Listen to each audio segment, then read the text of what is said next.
अल्हम्दुलिल्लाह रब्बिल आलमीन। सारी प्रशंसा अल्लाह के लिए है। उससे मदद मांगते हैं और उससे माफ़ी चाहते हैं। हम अल्लाह की पनाह मांगते हैं अपनी नफ्स की बुराइयों और अपने आमाल के बुरे अंजाम से। हम उसकी बेपनाह रहमत में हर ज़ाहिरी और बातिनी शर से पनाह मांगते हैं। जिसे अल्लाह हिदायत दे उसे कोई गुमराह नहीं कर सकता, और जिसे अल्लाह गुमराह कर दे उसे कोई हिदायत नहीं दे सकता। हम अपने प्यारे पैगंबर मोहम्मद सल्लल्लाहु अलैहि वसल्लम पर सलाम और दरूद भेजते हैं, जो आखिरी रसूल हैं, सच्चाई के पैगंबर हैं और वो रहनुमा हैं, जिन्होंने अपनी उम्मत की हिफाजत के लिए हर बुराई को बेनकाब किया। मेरे प्यारे भाइयों और बहनों, अस्सलामु अलैकुम व रहमतुल्लाहि व बरकातुहू। आज की चर्चा शुरू करने से पहले मेरे सम्मानित भाइयों और बहनों, यह समझना निहायत ज़रूरी है कि हर ऐसी बात जिसे हम समझा न सकें वह सिहर, काला जादू नहीं होती। हमें अंधविश्वासों और सिहर के बारे में प्रामाणिक इस्लामी शिक्षाओं के बीच फ़र्क करना चाहिए। अंधविश्वास वे तर्कहीन विचार हैं जिनकी इस्लामी बुनियाद नहीं होती, जैसे यह मानना कि बिल्ली का रास्ता काटना बदकिस्मती लाता है। ये निराधार है और इस्लामी तर्क के खिलाफ है। हालांकि सिहर, काला जादू वास्तविक अनसुलझी घटनाओं को दर्शाता है जो व्यक्तियों को प्रभावित करती हैं। यह सबसे ख़तरनाक और विनाशकारी ताकतों में से एक है जिसके खिलाफ अल्लाह ने हमें कुरान पाक में ख़ास तौर पर आगाह किया है। यह हकीकत है, यह ख़तरनाक है और इस्लाम में यह सबसे बड़े गुनाहों में से एक है।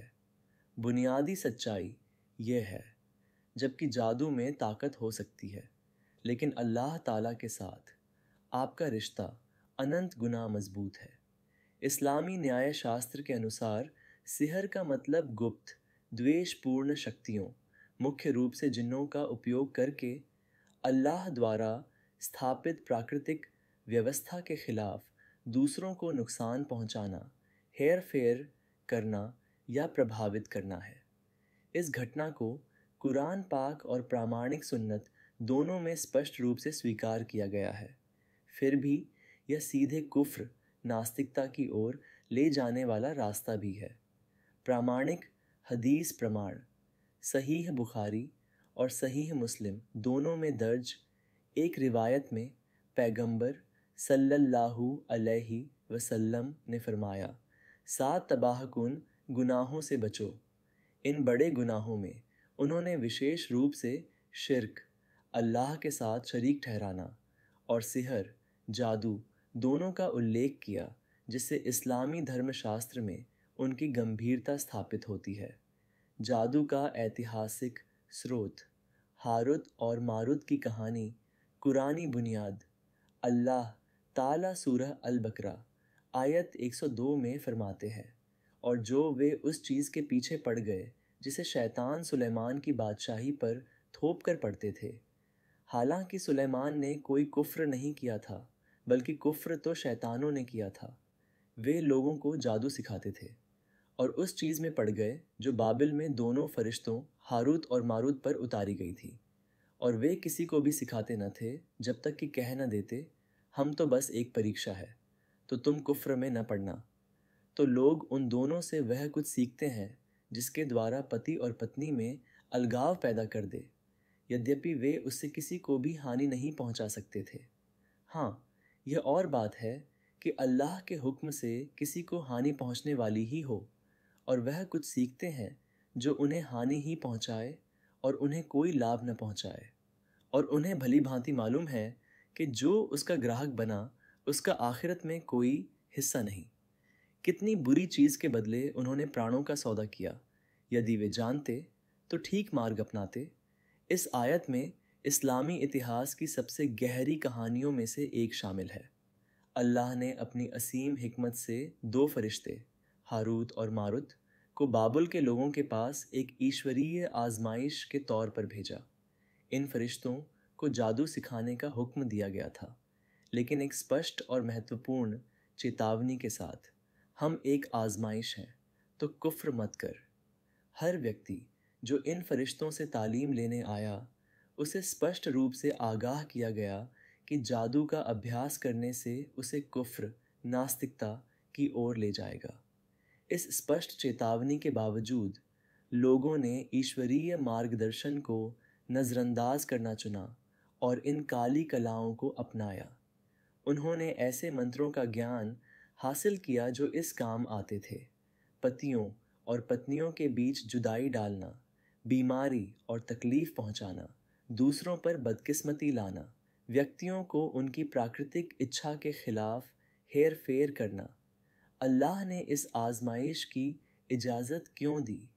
जिस तरह अल्लाह दौलत, गरीबी, सेहत और बीमारी के ज़रिए इंसानियत की आजमाइश करता है, उसी तरह उसने जादू के इल्म से भी इंसानियत की आजमाइश की, ताकि उन्हें अलग किया जा सके, जो ईमान पर कायम रहेंगे और जो अंधकार और रूहानी तबाही का रास्ता चुनेंगे। धर्मशास्त्रीय आधार। सिहर एक बड़ा गुनाह क्यों है? इस्लाम काले जादू, सिहर को एक बेहद बुरी हरकत मानता है, जो सबसे बड़े गुनाहों में से है, और शिर्क अल्लाह के साथ शरीक ठहराने के दर्जे तक पहुंचता है। यह वर्गीकरण कई मजबूत धर्मशास्त्रीय बुनियादों पर आधारित है। एक, शिर्क अल्लाह के साथ शरीक ठहराना। इसके मूल में काला जादू अल्लाह ताला के बजाय जिन्नों, शैतानों या अन्य संस्थाओं से मदद मांगना शामिल है। यह तौहीद का सीधा उल्लंघन है।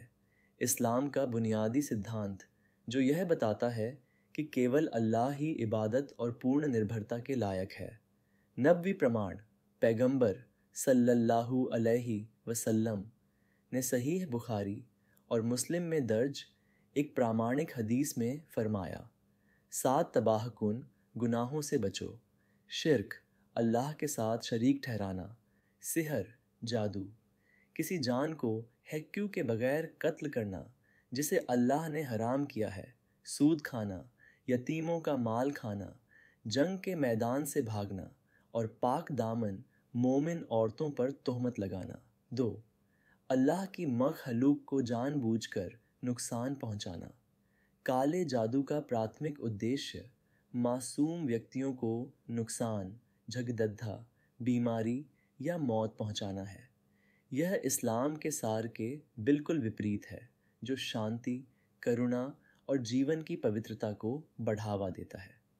3, रूह की रूहानी खराबी। काले जादू में शामिल होना जादूगर की रूह को व्यवस्थित रूप से भ्रष्ट करता है, उन्हें अल्लाह के मार्गदर्शन से दूर ले जाता है। यह द्वेष, ईर्ष्या और अंधेरी ताकतों पर निर्भरता को बढ़ावा देता है, जिससे व्यक्ति की आध्यात्मिक भलाई नष्ट हो जाती है। 4, अल्लाह की पूर्ण संप्रभुता से इनकार जादू को भाग्य बदलने की स्वतंत्र शक्ति का श्रेय देकर अभ्यास करने वाले अनजाने में अल्लाह की पूर्ण शक्ति और सभी अस्तित्व पर पूर्ण नियंत्रण से इनकार करते हैं। 5, शैतानों और दुष्ट संस्थाओं की पूजा जादू को शैतानों और दुष्ट जिन्नों से मदद मांगे बिना नहीं किया जा सकता है। अभ्यास करने वालों को कुफ्र के विभिन्न कृत्यों के माध्यम से इन दुष्ट संस्थाओं को खुश करना पड़ता है, जिनमें शामिल हैं ओ अल्लाह और उसके पवित्र नामों का अपमान करना, ओ कुरान पाक का अपमान करना, ओ बड़ी रस्म अशुद्धि के कार्य करना, ओ अल्लाह के अलावा अन्य संस्थाओं को बलि चढ़ाना। 6, सामाजिक भ्रष्टाचार, फसाद। जादू परिवारों, रिश्तों और समुदायों को तबाह करता है। यह प्राकृतिक प्यार को नफरत में बदल देता है और जहाँ सद्भाव होना चाहिए वहाँ झगड़िद्धा पैदा करता है। नैदानिक पहचान। काले जादू के संकेत अगर किसी व्यक्ति को निम्नलिखित लक्षण महसूस होते हैं और मेडिकल जांच से कोई अंतर्निहित कारण नहीं मिलता, तो यह काले जादू के असर का संकेत हो सकता है। अचानक अस्पष्टीकृत बीमारियां, अत्यधिक थकान और कमज़ोरी, सिर दर्द जो दवा से ठीक न हो, असामान्य शारीरिक दर्द, रिश्तों या व्यवसाय में अचानक समस्याएं, बुरे सपने और नींद में खलल इस्लामी उपचार के उपाय। प्रभावित लोगों के लिए नबवी समाधान। ईमान को मजबूत करना, तौहीद। पहला और सबसे महत्वपूर्ण कदम अल्लाह में अपने विश्वास को मजबूत करना है। याद रखें कि उसकी इजाज़त के बिना किसी को कोई नुकसान नहीं पहुंच सकता। पूरी तरह से सिर्फ अल्लाह ताला पर भरोसा करना चाहिए। 2. कुरान की तिलावत और दुआएं। कुरान पाक ईश्वरीय शिफा और हर तरह की बुराई के खिलाफ एक शक्तिशाली इलाज है। रुकिया के लिए सबसे प्रभावी आयतें। ओ सूरह अल फातिहा, शुरुआत 7 बार पढ़ें। ओ आयतल कुर्सी, तख्त की आयत 3 बार पढ़ें। ओ सूरह अल इखलास, अल फलक और अन्नास, हर एक को 3 बार पढ़ें। अमल का तरीका। इन आयतों को पढ़कर अपनी हथेलियों पर फूंकें और हर सुबह और शाम अपने पूरे शरीर पर मलें।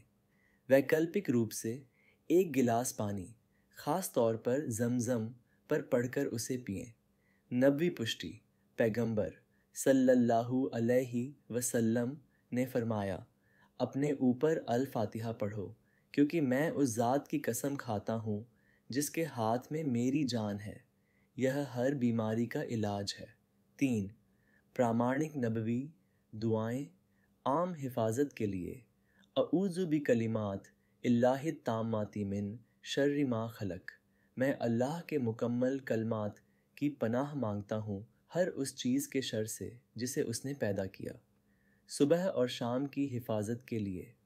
बिस्मिल्लाहि अल्लज़ी ला यज़ुर्रु माअ इस्मिही शयउन फिल अर्ज़ी वला फिस समाई व हुवा अस्समीउल अलीम।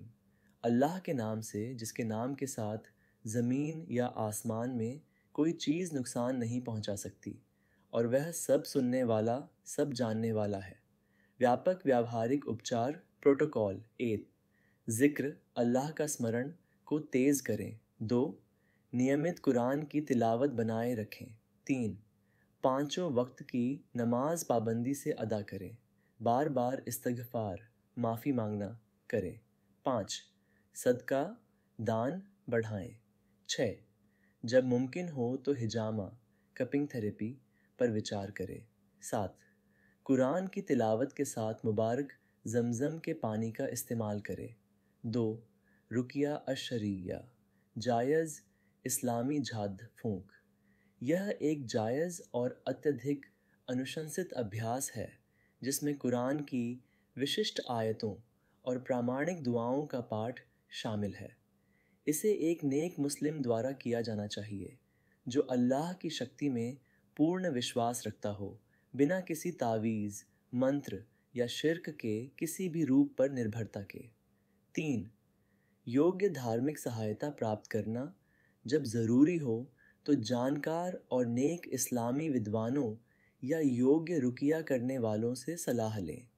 ऐसे धोखेबाजों से बेहद सावधान रहें जो तुरंत समाधान का वादा करते हैं, गैर इस्लामी तरीक़ों का इस्तेमाल करते हैं या निजी सामान या अत्यधिक फ़ीस की मांग करते हैं। 4. संदिग्ध वस्तुओं को हटाना। यदि आपको अपने घर या कब्ज़े में कोई संदिग्ध वस्तु, तावीज़, बंधी हुई डोरियां, अजीबोगरीब लिखावट मिलती है तो उन्हें उचित तरीके से नष्ट कर दें और यह सुनिश्चित करें कि यदि अल्लाह का नाम मौजूद हो तो उसका अनादर न हो। 5. एक साथ चिकित्सा उपचार। जबकि काला जादू अस्पष्टीकृत बीमारियों का कारण बन सकता है, फिर भी किसी भी शारीरिक या मानसिक स्वास्थ्य समस्या के लिए पारंपरिक चिकित्सा उपचार लेना महत्वपूर्ण है। 6. धैर्य और दृढ़ता। काले जादू से उबरने में काफ़ी समय लग सकता है। धैर्य रखें, अपनी दुआएं और कुरान की तिलावत जारी रखें और अल्लाह की रहमत से कभी उम्मीद न खोएं। अल-ऐन नज़र-ए-बद और इसका व्यापक बचाव जादू से करीब से संबंधित, हालांकि प्रकृति में भिन्न, अल-ऐन नज़र-ए-बद की अवधारणा है। यह घटना तब होती है जब कोई व्यक्ति अनजाने में भी किसी चीज़ को अत्यधिक प्रशंसा या ईर्ष्या से देखता है, जिससे उस वस्तु या व्यक्ति को नुकसान पहुंचता है। 90वीं पुष्टि। पैगंबर सल्लल्लाहु अलैहि वसल्लम ने पुष्टि की, नज़र ए बद हक़ी है, और अगर कोई चीज़ तकदीर से आगे निकल जाती तो वह नज़र ए बद होती। नज़र ए बद के संकेत: प्रशंसा या तारीफ के बाद अचानक बीमारी, अस्पष्टीकृत दुर्घटनाएं या बदकिस्मती, जीवन के विभिन्न पहलुओं में बरकत का नुकसान, कुछ व्यक्तियों से मुलाकात के बाद आध्यात्मिक या शारीरिक रूप से थका हुआ महसूस करना। नज़र ए बद के खिलाफ एहतियाती उपाय। 90वीं अभिव्यक्तियाँ। किसी भी चीज़ की तारीफ करते समय लगातार कहें, माशा अल्लाह ला कुव्वता इल्ला बिल्लाह, जो अल्लाह ने चाहा, अल्लाह के सिवा कोई शक्ति नहीं। हिफाजती दुआएं। अऊज़ु बी कलिमातिल्लाहित ताम्माती मिन कुल्ली शैतानीन व हामाह व मिन कुल्ली ऐनीन लाम्माह। मैं अल्लाह के मुकम्मल कलमात की पनाह मांगता हूँ हर शैतान और जहरीले जीव से और हर नज़र ए बद से। यह वह दुआ है जिसे पैगंबर सल्लल्लाहु अलैहि वसल्लम अपने नवासे हसन और हुसैन रज़ियल्लाहु अन्हुमा के लिए नियमित रूप से पढ़ते थे। कुरानी हिफाजत। सूरह फातिहा, सूरह बकरा और कुरान के आखिरी 3 सूरहों अल इखलास, अल फलक, अन्नास का नियमित पाठ नज़र ए बद के खिलाफ अत्यधिक प्रभावी सुरक्षा प्रदान करता है। समझदारी से छुपाना। हालांकि हमेशा व्यावहारिक नहीं, कुछ बरकतों या उपलब्धियों को समझदारी से निजी रखना अनावश्यक ईर्ष्या को रोक सकता है। ऐतिहासिक पुष्टि। लबीद इब्न अल आसम की कहानी पैगंबर सल्लल्लाहु अलैहि वसल्लम के मुबारक दौर में लबीद इब्न अल असम नाम के एक यहूदी व्यक्ति ने खुद पैगंबर पर जादू किया था। पैगंबर को अजीब व गरीब लक्षण महसूस होने लगे। वह ऐसे काम करने का ख्याल करते जो उन्होंने वास्तव में पूरे नहीं किए थे। अल्लाह ताला ने जिब्रील अलैहिस्सलाम के ज़रिए इलाज ज़ाहिर फरमाया। कुरान के आखिरी 2 सूरह, सूरह अल फलक और सूरह अन्नास ख़ास तौर पर इस मकसद से नाजिल किए गए थे। इन सूरहों को सामूहिक रूप से अल मुआवाज़तैन, 2 पनाह मांगने वाले, के नाम से जाना जाता है। पैगंबर के इन आयतों को पढ़ने पर जादू तुरंत बेअसर हो गया। यह दर्शाता है कि कोई भी जादू, चाहे वह कितना भी मजबूत क्यों न हो, अल्लाह के ईश्वरीय शब्दों के खिलाफ कामयाब नहीं हो सकता। यह प्रामाणिक ऐतिहासिक वाक़या बेहद महत्वपूर्ण है क्योंकि यह काले जादू की वास्तविकता को एक वास्तविक घटना के रूप में पुष्टि करता है। यह दिखाता है कि अल्लाह की आजमाइश के तौर पर बेहतरीन मकहलूक भी प्रभावित हो सकती है। सबसे महत्वपूर्ण बात, यह कुरान की सर्वोच्च शक्ति, विशेष रूप से सूरह अल फलक और अन्नास को जादू और बुराई के खिलाफ ईश्वरीय इलाज और हिफाजत के रूप में उजागर करता है। महत्वपूर्ण चेतावनी। निषिद्ध अभ्यास मदद के वर्जित स्रोत कभी भी मदद न मांगे। भविष्यवक्ताओं और ज्योतिषियों से, जादूगरों और तांत्रिकों से, उन लोगों से जो जादुई तरीकों से जादू हटाने का दावा करते हैं, ऐसे तावीज़ों से जिनमें शिर्क या अज्ञात शिलालेख हों, किसी ऐसे व्यक्ति से जो अल्लाह के अलावा अन्य स्रोतों पर निर्भर करता हो। 90वीं चेतावनी। पैगंबर सल्लल्लाहु अलैहि वसल्लम ने चेतावनी दी, जो कोई किसी भविष्यवक्ता या ज्योतिषी के पास जाता है और उसकी बातों पर विश्वास करता है, उसने उस चीज़ में कुफ्र किया जो मोहम्मद सल्लल्लाहु अलैहि वसल्लम पर नाजिल हुई थी। अंतिम हिफाजत। तकवा का जीवन, अल्लाह से रिश्ता मजबूत करना। 5 वक्त की नमाज पाबंदी से अदा करें। रोज़ाना कुरान की तिलावत करें, ख़ास कर सूरह अल बकरा। कसरत से दुआ प्रार्थना करें। नियमित रूप से अल्लाह से माफ़ी मांगे, इस्तग़फ़ार। अपने घर में नियमित रूप से सूरह अल बकरा पढ़ें। कुरान की तिलावत या सुनने को लगातार जारी रखें। घर की साफ़ सफाई और रूहानी पाकीज़गी बनाए रखें। इसके साथ साथ गुनाहों और नाफरमानियों से बचें। नैतिक चरित्र का विकास। सभी मखलूक के साथ मेहरबानी बरतें। ईर्ष्या और हसद से बचें। गरीबों और ज़रूरतमंदों की मदद करें। बेहतरीन आपसी रिश्ते बनाए रखें। अल्लाह ताला सूरह अत-तलाक आयत 3 में फरमाता है, और जो कोई अल्लाह पर भरोसा करता है तो वह उसके लिए काफ़ी है। यकीनन अल्लाह अपना मकसद पूरा करेगा।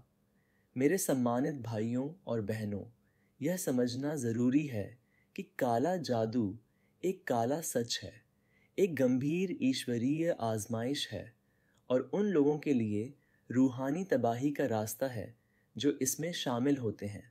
हालांकि सच्चे मोमिनों के लिए यह महज एक और आजमाइश है जो हमें अल्लाह की रस्सी को और मजबूती से पकड़ने की याद दिलाती है।